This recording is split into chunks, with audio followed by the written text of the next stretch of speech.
Terang aja lu.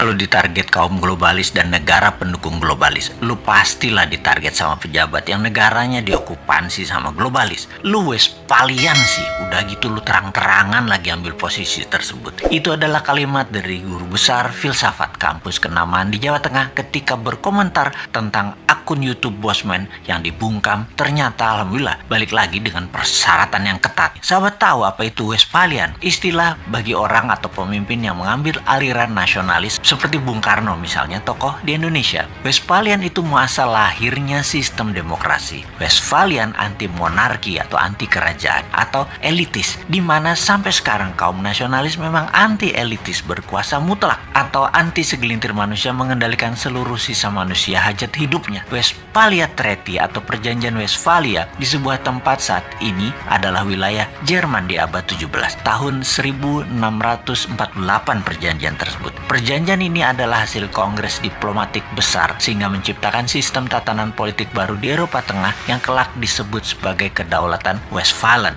Sistem ini didasarkan pada konsep bernegara berdaulat yang tidak suka terhadap campur tangan pihak asing terhadap urusan dalam negeri suatu bangsa. Di sanalah muasal lahirnya istilah nation state atau negara bangsa. Sejak saat itu, monarki dunia mulai mengalami kemunduran hingga puncaknya terjadi Perang Dunia Pertama di mana Amerika merupakan negara Westphalian terbesar pada saat itu. Sejak akhir Perang Dunia Pertama hingga berakhirnya Perang Dingin 1989, ada 100 negara lahir yang kebanyakan bentuknya demokrasi nasionalis. Monarki dengan penguasaan elitis tidak tinggal diam. Ada 13 keluarga besar yang berbasis bisnis perlahan-lahan mulai menguasai dunia. Diawali sejak Perang Dunia Kedua yang menempel dengan Amerika. Mereka adalah globalis cabal seperti Rothschild, Oppenheimer, Rockefeller, Zucker, dan lain sebagainya. Lalu di tahun 1989 mereka menempel dengan Tiongkok, membuat baik Amerika maupun Tiongkok saat ini berafiliasi kepada globalis. Globalis itu monarki 2.0,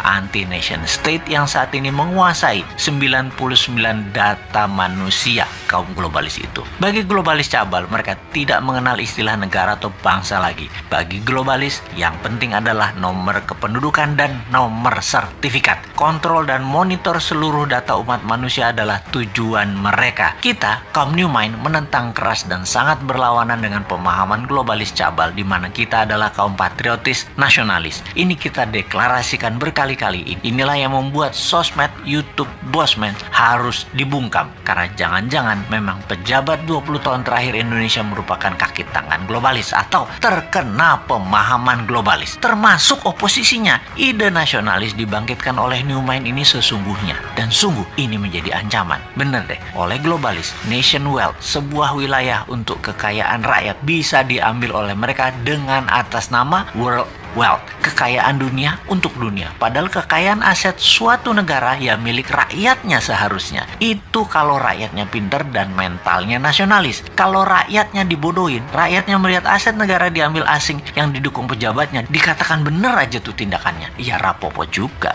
Kenapa bisa sebodoh itu rakyatnya seperti negara tetangga? Karena kuatnya narasi propaganda yang dijaga ribuan buzzer. Dan itu solusi oleh mereka. Sungguh, bagi globalis, mereka harus pegang kekuasaan, mengontrol dan memonitor seluruh dunia, sementara mereka hanya segelintir 0,1% manusia. Aslinya tuh cabalis tidak peduli di Afrika mau banyak orang mati, di Timur Tengah banyak orang mati, Taliban, Al-Qaeda, ISIS bunuh orang banyak, mana mereka peduli. Kalau perlu mereka biayai, termasuk membeli opiumnya Taliban. Mereka hanya peduli pada kekayaan dan kekuasaan alam monarki kembali lagi berkuasa. Rakyatnya susah di ujung-ujung, mati sekalipun mereka nggak pikirin, nggak peduli. Orang mati jutaan sama virus gak peduli. Globalis itu yang penting dapat nomor sertifikat penduduk manusia dengan paksa menggunakan sistem sebuah pemerintahan yang taat pada mereka. Beda dengan kaum nasionalis yang akan meratakan kesempatan, menyamakan peluang untuk seluruh rakyat berbasis meritokrasi pejabatnya. Siapa yang berprestasi, dia yang menjabat. Ide New Mind yang pro demokrasi, pro nasionalis, patriotis dan mendukung nation state beda dengan oportunis globalis yang ada di benak incumbent atau oposisi pada saat ini. Sungguh, itulah yang ada di benak mereka pada saat ini dari citra yang apa mereka lakukan. Itu aja kita bacanya. Sahabat, di ujung informasi ini, walaupun akun Bosman asli sudah kembali, namun sampai November kita slow pace belum diaktifkan karena masih diincar oleh buzzer. Terima kasih sudah mensubscribe channel Bosman Mardigo Official ini dan menyebarkan ke link sosmed dan WAG sahabat semua.